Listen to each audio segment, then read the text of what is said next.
Hello everyone, मेरे channel में आप सबका स्वागत है। मेरा नाम है मृणालिनी। चलिए देखते हैं इस रीडिंग के माध्यम से यूनिवर्स से आपको क्या मैसेज मिल रहा है। ये रीडिंग जनरल रीडिंग है, तो आपको जितना रेजोनेट करता है उतना ही लीजिए। रीडिंग का जो पार्ट आपको रेजोनेट नहीं करता है उसे जाने दीजिए। हो सकता है वो किसी और के लिए हो। और रीडिंग्स टाइमलेस रीडिंग्स हैं, तो आपको जब भी रेजोनेट करता है आप एनर्जी को क्लेम कर सकते हैं। जेंडर स्पेसिफिक मैसेजेस नहीं है और मतलब अकॉर्डिंगली आप रीडिंग का जेंडर स्विच कर सकते हैं जैसे आपको रेजोनेट करता है। और अगर आपको मेरा काम अच्छा लग रहा है और आपको ऐसे बहुत सारे और भी रीडिंग्स देखने हैं तो आप मेरा चैनल विजिट कर सकते हैं। उसमें आपको बहुत सारे और भी वीडियोस मिल जाएंगे। जो भी टाइटल आपको पसंद आए आप देख सकते हैं। हो सकता है उसमें आपके लिए कोई मैसेज हो, या फिर फ्रेशली अपलोडेड वीडियोस का इंतज़ार कर सकते हैं। उसके लिए आपको मेरा चैनल सब्सक्राइब करना होगा। तो मृणालिनी हिंदी टैरो रीडिंग आप चैनल सब्सक्राइब कर लीजिए और बेल आइकन प्रेस कर दीजिए ताकि आपको नए अपलोड्स के नोटिफिकेशन मिल जाए। चलिए ग्रैटिट्यूड के साथ, अनकंडीशनल लव के साथ, सरेंडर की एनर्जी के साथ शुरुआत करते हैं आपकी रीडिंग और देखते हैं आपके लिए यूनिवर्स से क्या मैसेज है।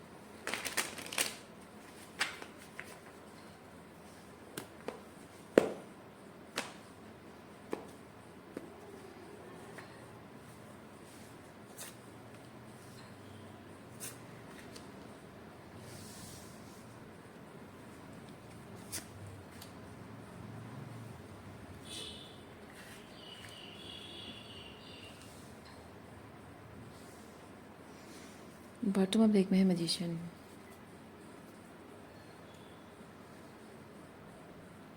ओके,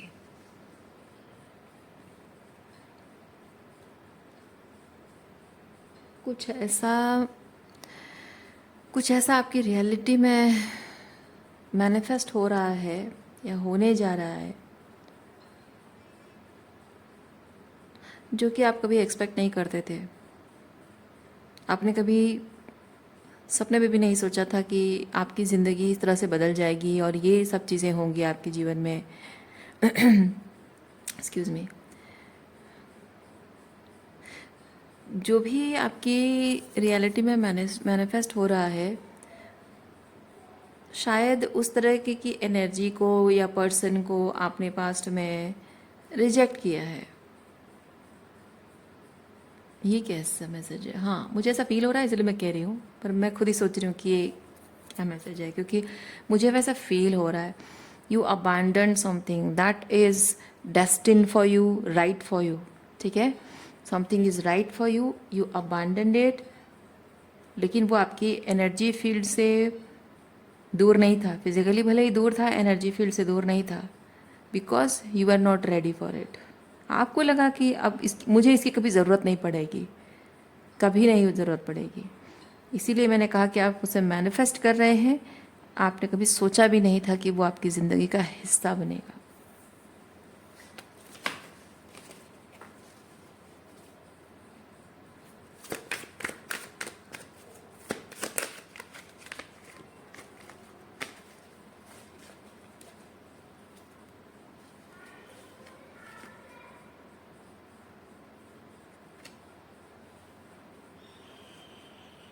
ये जबकि आपकी एनर्जी फील्ड में रहा है, फिजिकली भले ही नहीं रहा। फिजिकली ना रहने का कारण ये है कि आपको जबकि लगा कि मुझे इसकी ज़रूरत नहीं है, आई डोंट नीड दिस, तो इसके लिए आपने इस एनर्जी को कंसिस्टेंटली पुश किया है। इसकी वजह से ये जो भी कोई अगर पर्सन है, वो पर्सन आपकी ज़िंदगी से चला गया, जॉब अपॉर्चुनिटी है आपकी ज़िंदगी से चली गई है, लेकिन एनर्जेटिकली रही है। पर्सन की एनर्जी तो होगी, लेकिन वो जो काम है, जॉब है, पैसा है, उसकी एनर्जी कैसे रहती है? उसकी एनर्जी इस तरह रहती है कि वो एक लैक बनकर आपको बार बार हिंट दे रहा होता है कि you need me, you need me, you need me. Okay. और पर्सन की एनर्जी भी वैसे रहती है। पर्सन का जो अनकंडीशनल लव आपको मिला होता है ना, वो एनर्जी बार बार आपको हिंट दे रही होती है, आपको हॉन्ट कर रही होती है। वो पर्सन भले ही चला गया होता है, लेकिन वो एनर्जी कह रही होती है कि you need me, you need me, you need me.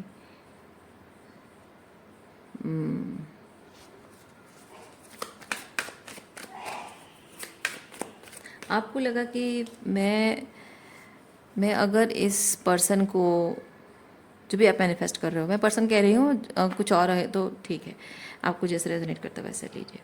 सो इस पर्सन को अगर मैं कंसिस्टेंटली अपने आप से दूर करता रहूँगा, पुश करता रहूँगा, तो फाइनली ये अब मेरी ज़िंदगी से डिसअपेयर हो जाएगा।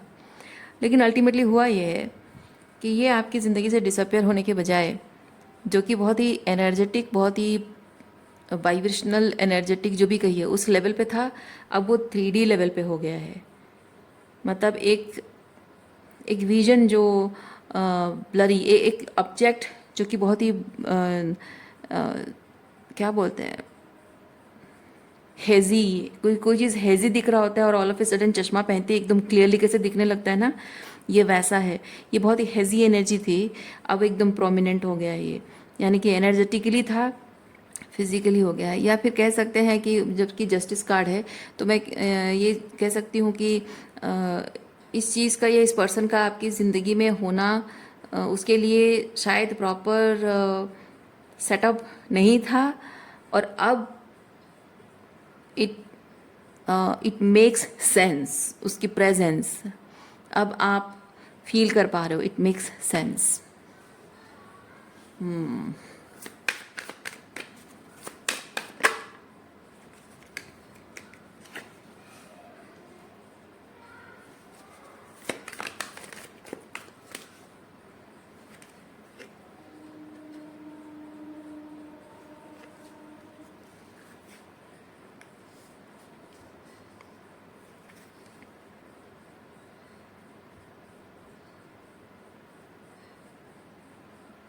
आपको लगा कि ये जो भी मैनिफेस्टेशन है या फिर जो पर्सन है, इस पर्सन का आपकी ज़िंदगी में होना, देखिए हाँ, और एक चीज़ मैं आपको बताऊंगी, हो सकता है कि ये आपकी एनर्जी ना हो सकता है कि ये किसी दूसरे पर्सन की एनर्जी हो, और आपको शायद वो अपनी ज़िंदगी से डिसअपेयर कर देना चाहता था, लेकिन अब आप उसकी ज़िंदगी में इस तरह से प्रोमिनेंट एंड सिग्निफिकेंट मैटर करते हैं, वो भी हो सकता है। तो आपको जिससे रेजोनेट करता है वैसे लीजिए। सो ये जो भी है, इस मैनिफेस्टेशन को अपनी रियलिटी में मैनिफेस्ट कर पाना, इस पर्सन को अपनी रियलिटी में मैनिफेस्ट कर पाना, उसका रास्ता नहीं निकलेगा, कभी निकल ही नहीं सकता है। बिकॉज कुछ ना कुछ ऐसा है, क्योंकि ये इंस्टीट्यूशन को रिप्रेजेंट करता है, रिलीजियन को रिप्रेजेंट करता है, ट्रेडिशन को रिप्रेजेंट करता है, या कुछ conventional ways, rules, morals and values and संस्कार, रीति रिवाज, परंपराएं, उनको रिप्रेजेंट करता है। सो कुछ ऐसी चीज़ें हैं जिसकी वजह से कि आपको लगा होगा कि ये पर्सन की प्रेजेंस मेरी ज़िंदगी में हो ही नहीं सकती, उसके लिए रास्ता ओपन हो ही नहीं सकता फॉर सम रीज़न।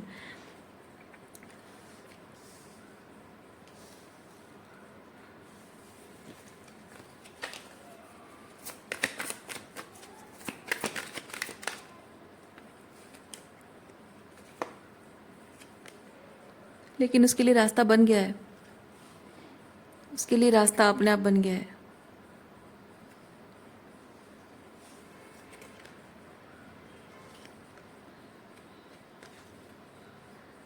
मैं एक चीज़ फील कर रही हूँ, जैसे कि फूल के साथ मैं एक चीज़ फील कर रही हूँ, ये जबकि आपकी रियलिटी का हिस्सा बन नहीं सकता है, कभी संभव नहीं है। इसकी वजह से आपने बहुत केयरलेसली, क्योंकि ये केयरलेसनेस है, तो आपने बहुत केयरलेसली इस पर्सन को अपनी ज़िंदगी से पुश किया है, अबांडन किया है उसको, शायद लिटरली आपने अबांडन फील कराया है।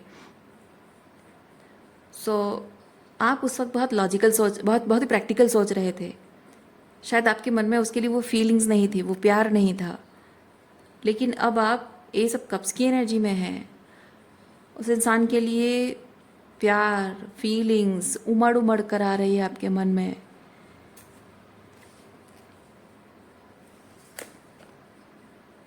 और उसकी एब्सेंस, ओ माय गॉड, उसकी एब्सेंस आपको हर्ट कर रही है। सिर्फ हर्ट ही नहीं, आपको पछतावा हो रहा है कि मैंने क्यों उसको इतनी बेरहमी से अपनी ज़िंदगी से निकाल फेंका है। क्योंकि जो दर्द मैंने उसे दिया है, उस दर्द को अब मैं महसूस कर रहा हूँ, और मुझे बुरा लग रहा है इस बात का, बहुत तकलीफ़ हो रही है इस बात की कि मैंने इतनी बेरहमी से उसे अपनी ज़िंदगी से निकाल फेंका है, निकाल बाहर किया है, और उसे कितनी तकलीफ़ हो रही होगी। ये 10 ऑफ सॉर्ड्स उसे मैंने दिया। सो अब मैं अब मैं सोचता हूँ कि शायद वो कभी मुझे ना अपनाए, शायद वो मुझे कभी माफ़ ना करे। अब मैं क्या करूँगा? इस तरह की एनर्जी है। आप देखो, अभी भी मैं कह रही हूँ, ये आपकी एनर्जी अगर नहीं है तो आपके पर्सन की एनर्जी हो सकती है।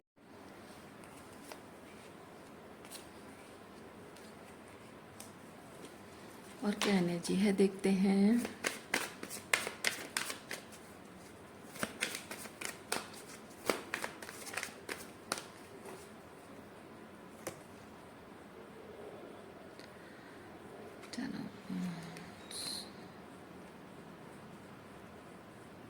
ओके, अच्छा अच्छा, ओके।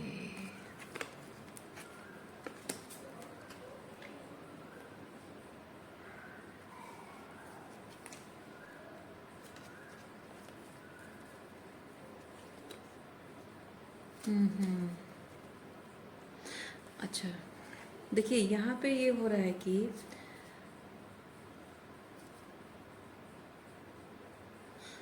अच्छा अच्छा अच्छा, यहाँ पे ये चीज़ हो रहा है कि आप, मैं कैसे एक्सप्लेन करूँ समझ में नहीं आ रहा, मतलब आपको किस एंगल से करूँ, जो आप मैनिफेस्ट करने की कोशिश कर रहे हो या अदरवाइज। एनीवेज,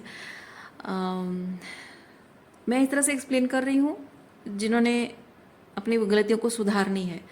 आपको अगर फील होता है कि आपके साथ ही गलत हुआ है, आप अकॉर्डिंगली देखिए, क्योंकि मुझे बहुत विश्वास होता है इस चीज़ का कि मैसेज जिस तरह से आता है ना, तो उस तरह से बता देना चाहिए।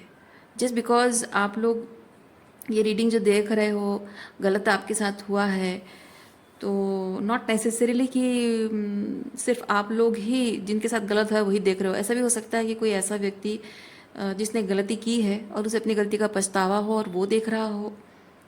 सो यूनिवर्स का अपना तरीका होता है मैसेज डिलीवर करने का, तो मैं यही विश्वास करती हूँ, इसलिए मैं मैसेज वैसे डिलीवर कर रही हूँ। ठीक है, आप ये मत सोचिए कि हाँ हमने तो कुछ गलत किया नहीं तो क्यों ऐसा बोल रही हो। So be open towards the message, open mind थोड़ा सा रखिए।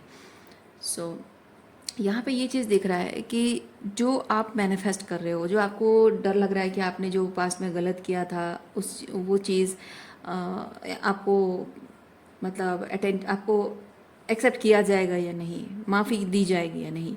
तो यहाँ पे मैं वो चीज़ देख रही हूँ। आपकी चिंता का विषय ये है कि आप जिनको मैनिफेस्ट करना चाहते हो, जिनसे शादी करना चाहती है, क्वीन ऑफ पेंटिकल है, वो क्वीन ऑफ पेंटिकल को आप एम्प्रेस की एनर्जी में देखते हो। ठीक है, ये क्वीन ऑफ पेंटिकल इसलिए है क्योंकि वो उस पर्सन की अभी तक शादी नहीं हुई, सिंगल एनर्जी में है, और ये शादी है। ठीक है, ये मैरिड वुमेन है। तो ये with the 10 of pentacle, this is married women. तो आफ्टर द मैरिज अगर वो आपको वैसा प्यार ना कर पाए जैसा ट्रूली एक पत्नी को करना चाहिए, अगर शादी के बाद मन के किसी कोने में वो पुरानी बातों को, ये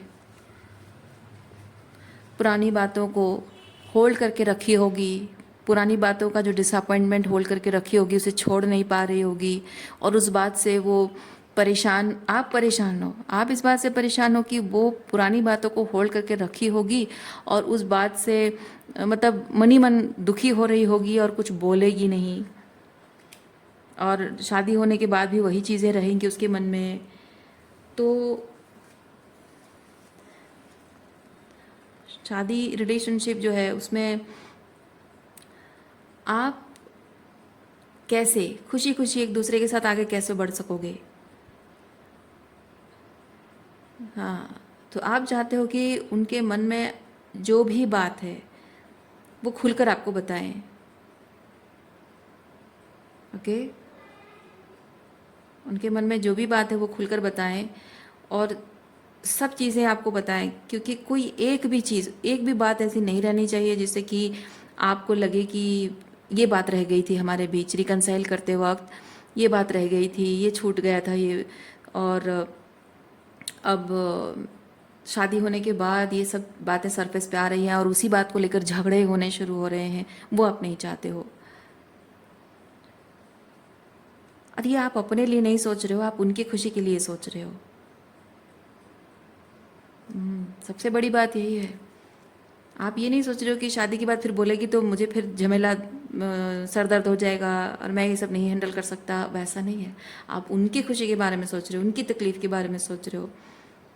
इनफैक्ट आप शायद ये भी सोच रहे हो कि शायद वो कोई बात ऐसी रह जाएगी तो फिर वो शादी के लिए मना भी कर दे, या शादी के बाद शायद वो बात मतलब मुझसे कोई गलती हुई है जिसे मैं सुधार नहीं पाया हूँ। और क्योंकि यहाँ रिस्पॉन्सिबिलिटी, हैवी रिस्पॉन्सिबिलिटी आप अपने कंधों पर फील कर रहे हो। कुछ ऐसी गलती जो मैंने नहीं सुधारी है तो फिर से वही गलती करूँगा, तो फिर वो उसका विश्वास टूट जाएगा कि वो सोचेगा कि मैं तो बड़ी बड़ी बातें कर रहा था कि मैं सुधर गया हूँ, अब वही चीज़ मैंने रिपीट किया तो उसका भरोसा टूट जाएगा, फिर मुझे छोड़ देगी तो क्या होगा। ये सोचकर परेशान है आप। या फिर अगर चुपचाप सहती रही।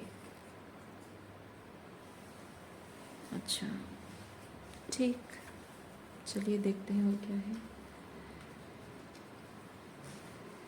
किसी को अपनी गलती का ज़बरदस्त एहसास हो रहा है। ठीक, बहुत अच्छे।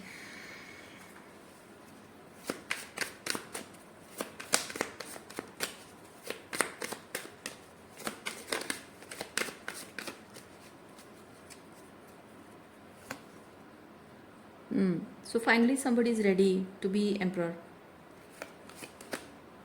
Yes, and co-create with the empress. Reunite. Yes, Ten of Cups. सिर्फ Ten of Pentacle ही नहीं, Ten of Cups भी। ये फिजिकल एंड फाइनेंशियल सेफ्टी है, ये इमोशनल सेफ्टी है। So finally the emperor is ready to give that emotional, not only physical और financial safety, बल्कि वो इमोशनल सेफ्टी देने को भी तैयार हैं। ये मिसिंग एनर्जी है, मिलना। ठीक है, किसी पर्सन को मिस कर रहे हो, उससे मिलना, रिकनसाइल करना, वो वाली एनर्जी है। ये को क्रिएशन की एनर्जी, अच्छी एनर्जी आई है। देखिए आपको जैसे रेजोनेट करता है अकॉर्डिंगली आप देखिए कि आपके, अगर आप एम्प्रेस एनर्जी में हैं और एम्प्रर से रिकन्सिलेशन चाहते हो तो your emperor is ready, message यही है। पर जो एम्प्रर एनर्जी में है उनके लिए क्या मैसेज है, क्योंकि एम्प्रर को रिग्रेट है, एम्प्रर को गाइडेंस चाहिए, पता चल रहा है। चलिए देखते हैं।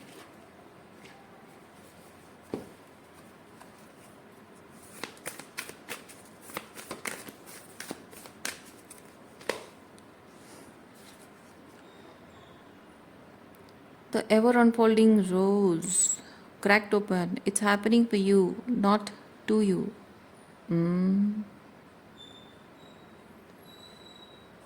ओ आई सी। एम्प्रर्स, आप में से जो एम्प्रर की एनर्जी में है, एम्प्रर्स आपको यूनिवर्स ये चीज़ बता रहा है कि ये जो कुछ भी आपके और एम्प्रेस के बीच में हुआ है, पर्पज़ वाज कि आप उस वक्त एम्प्रर एनर्जी में नहीं थे, आप इस रिलेशनशिप के लिए रेडी नहीं थे, वाइब्रेशनल अलाइनमेंट नहीं थी, ओके, स्पिरिचुअल अलाइनमेंट नहीं थी।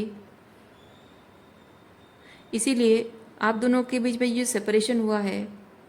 उसके बाद कुछ रियलाइजेशन होने के लिए लाइफ लेसन्स भी आपको मिले हैं, तो वो लाइफ लेसन्स आपको आपके एम्प्रर एनर्जी में वापस लाने के लिए था। सो गलती का एहसास होना वो बहुत बड़ी बात है। गलतियों को सुधारना चाहते हो, पश्चाताप है, बहुत बड़ी बात है। इतना आप केयर करते हो, परवाह करते हो एम्प्रेस के लिए, वो बहुत बड़ी बात है। तो ये जो कुछ भी आप दोनों के बीच में हुआ है, वो इस कार्ड के माध्यम से मैं ये चीज़ फील कर रही हूँ। आपको यूनिवर्स कह रहा है कि समय के साथ साथ वो जो कड़वाहट आप दोनों के बीच में आ गई थी वो धुल जाएगी।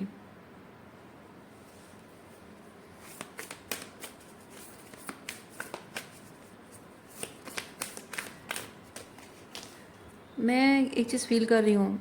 देखिए मैं ये कार्ड निकालूंगी, पर मैं आपको एक चीज़ बताती हूँ, छोटी सी बात बताती हूँ। आपको जो ये लगता है ना कि आपके एम्प्रेस के मन में हमेशा बात रह जाएगी और वो कभी भुला नहीं पाएंगी, तो आप शायद फेमिनाइन एनर्जी को अच्छे से जानते नहीं हैं। ओके, फेमिनाइन एनर्जी कहें, आप महिलाओं को कहें, तो फेमिनाइन एनर्जी ये होती है कि वो एहसास, क्योंकि feminine energy is all about feelings.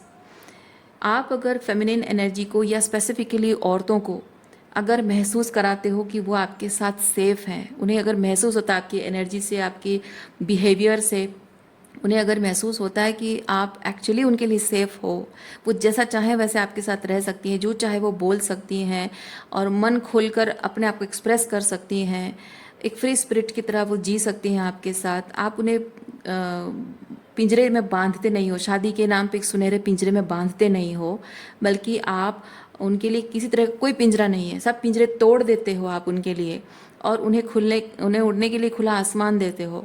तो ये जो सेफ्टी का एहसास एक फेमिनिन एनर्जी को या एक महिला को मिलती है ना, इससे बढ़कर और एक औरत को कुछ नहीं चाहिए। ठीक है, तो बाकी सारी बातें जब एक बार एक फेमिनिन एनर्जी या महिला जो है वो महसूस करती है, वो फील करना स्टार्ट करती है, सेफ फील करना स्टार्ट करती है, तो वो मर्द की बड़ी से बड़ी गलती को माफ़ कर देती है। ठीक है, so specifically if you are a man, I know ये थोड़ा सा आपके लिए समझने में थोड़ी दिक्कत होगी, पर आप खुद ही सोचिए, अगर आप अगर इस तरह की कुछ इमोशन से होकर गुजरे हों, जहाँ आपने ज़िंदगी भर कभी भी भरोसा आपका टूटा हो, कभी वो नहीं पाया हो आपने, वो ऑनेस्टी, वो ईमानदारी, वो नहीं, वो ट्रस्ट वर्दीनेस आपको कभी नहीं मिला हो, लेकिन कोई इंसान आपके जीवन में आए और आपको इतना भरोसा दिलाए, और वो इंसान भी आप पर भरोसा करे, आपको एहसास दिलाए कि विश्वास नाम की चीज़ क्या होती है ना, तो क्या आपका मन उसके साथ सेफ नहीं फील करेगा? जाहिर सी बात है ना। तो ये फेमिनिन इमोशंस ही ऐसी चीज़ होते हैं, भावनाएं, वो फीलिंग्स, वही इम्पोर्टेंट है। एक बच्चे को देखो आप, एक बच्चा जब डरता है, किसी से अगर डांट पड़ी, मार पड़ी, या कोई किसी पर्सन ने उसको डराया धमकाया, वो उसके पास कभी नहीं जाएगा। लेकिन एग्जैक्टली वही चीज़ जो मार पड़ती है, डांट पड़ती है, पेरेंट्स करते हैं, और वही पेरेंट्स जब उस बच्चे को सीने से लगा लेते हैं या प्यार भरी दो बातें बोलते हैं या उसके आंसू पोंछ देते हैं, उसको उसको फील कराते हैं, एहसास दिलाते हैं कि वो सेफ़ है उनके साथ, तो वो बच्चा फिर से उनके साथ कंफर्टेबल हो जाता है। मैं आपको एक चीज़ बताऊं, ये जो बात मैंने कही, जनरली जो टॉक्सिक पेरेंट्स होते हैं ना, अपने बच्चों को इस तरह से वो अब्यूज़ भी करते हैं और कुछ ना कुछ करके उसको कंफर्टेबल भी फील कराते हैं, सेफ फील कराते हैं, और ये एक बार बच्चा उनको ट्रस्ट करने लग जाता है तो फिर वही अब्यूज़ करते हैं। रिपीटेडली जब ये चीज़ होता रहता है तो बच्चा कंफ्यूज हो जाता है कि मैं इस इंसान के साथ सेफ हूँ या नहीं हूँ। तो आपको अगर ऐसा फील होता है तो आपका वो इनर चाइल्ड उसी तरह से कंफ्यूज्ड है कि आपको हमेशा अब्यूज़ भी किया गया है और आपको सेफ भी फील कराया गया है, क्योंकि आपको सेफ फील कराना टॉक्सिक पेरेंट्स की एक रिस्पॉन्सिबिलिटी होती है, सिर्फ इसलिए क्योंकि आपसे उनको कुछ बेनिफिट मिल रहा है। ओके, लेकिन अगर अपने बेनिफिट के बारे में ना सोच कर, मैं ये कहना चाह रही हूँ कि आप अपने फेमिनिन को, आपकी जो एम्प्रेस है, उसको आप इमोशनली सेफ फील कराओ, सिर्फ इसलिए नहीं क्योंकि आपको उनकी ज़रूरत है, सिर्फ इसलिए नहीं क्योंकि आपको उनसे शादी करनी है या फिर आप गिल्ट में जी रहे हो और अपनी गिल्ट को ख़त्म करना चाहते हो, सिर्फ इसलिए उसको सेफ मत फील कराओ। उसको सेफ फील कराओ ताकि वो एक्चुअली में आपके साथ सेफ फील करे। उसे कन्फ्यूजन मत दो कि जब आपको ज़रूरत है तब आपने सेफ फील करा because you need her for some reason, और बाकी टाइम पे उसको अनसेफ फील कराओ इमोशनली, है ना। इस तरीके के सिग्नल जब होता है ना, तो एक औरत विश्वास करना छोड़ देती है, वो नहीं करती है, किसी पर विश्वास नहीं कर पाती है, उसका इनर चाइल्ड हर्ट हो जाता है। तो बच्चों के साथ जो होता है एग्जैक्टली वही चीज़ मेल फीमेल सबके साथ, मतलब एडल्ट के साथ भी वही चीज़ रिपीट होता है वो चीज़। ओके, सो इसलिए मैं कहती हूँ इनर चाइल्ड, आप एक बच्चे की नज़र से खुद को देखकर समझो कि आपकी नीड्स क्या हैं, आपको क्या चाहिए, आप किस चीज़ में सेफ फील करते हो। दूसरों के लिए भी वो एम्पैथी रखना बहुत ज़रूरी है। तो आपको यूनिवर्स ये चीज़ कह रहा है कि आप अपनी एम्प्रेस को इस तरह से सेफ फील कराओ बिकॉज शी डिज़र्व्स इट। है ना, उनकी ज़रूरत है, वो डिज़र्व करती हैं। आप सिर्फ अपनी ज़रूरत के लिए उसे सेफ़ मत फील कराओ। ज़िंदगी भर ये जो सेफ़ फील कराने का जो सिलसिला है ना, ये ज़िंदगी भर लगा रहना चाहिए। सिर्फ इसलिए नहीं क्योंकि आपको बस उनसे माफ़ी चाहिए और अपने गिल्ट को ख़त्म करना चाहते हो, इसलिए नहीं।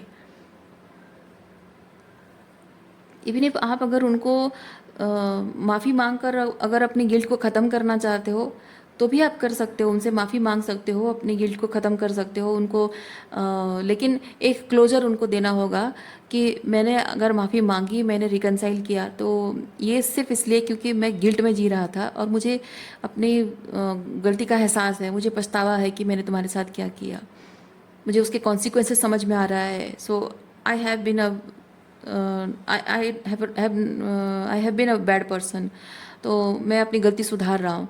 लेकिन एक क्लोजर आपको देना होगा। अगर आप उनके साथ रिलेशनशिप नहीं चाहते हो, आपको एक क्लोजर देना होगा कि आगे से तुम्हारा और मेरा जो रिश्ता है वो नहीं रहेगा, लेकिन मैं सिर्फ यहाँ माफ़ी मांगने आया हूँ। और अगर कंटिन्यू करना चाहते हो तो भी वो क्लैरिटी देनी पड़ेगी। So communication is the key.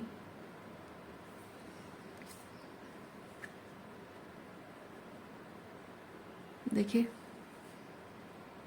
आपको ऑथेंटिक होकर अपनी मन की बात कहनी होगी, जो है बस वही है। क्योंकि आप जितनी ईमानदारी, जितनी सच्चाई से बोलोगे ना, आप स्टैमर नहीं करोगे, आपकी बातों में दोगलापन नहीं दिखेगा, सच्चाई दिखेगी और क्लैरिटी दिखेगी। जितने सच्चे होकर बोलोगे वो समझ में आ जाएगा, बोलने के स्टाइल से पता चल जाता है। And the feminine energy, specifically ये feminine energy can sense that. तो आप ऑनेस्टली अपनी बात कहकर देखो, प्रॉब्लम का सलूशन निकल आएगा। चाहे आप उनके साथ सिर्फ मतलब उनसे रिकनसाइल करना चाहते हो, माफ़ी मांग कर बात ख़त्म करना चाहते हो, या फिर आगे कंटिन्यू करना चाहते हो, जो भी है, पर आपको क्लैरिटी के साथ अपनी बात बतानी होगी। जो भी आप सोचते हो, सही गलत क्या है, क्या फील करते हो, क्या चाहते हो, आपको क्लियरली बताना होगा।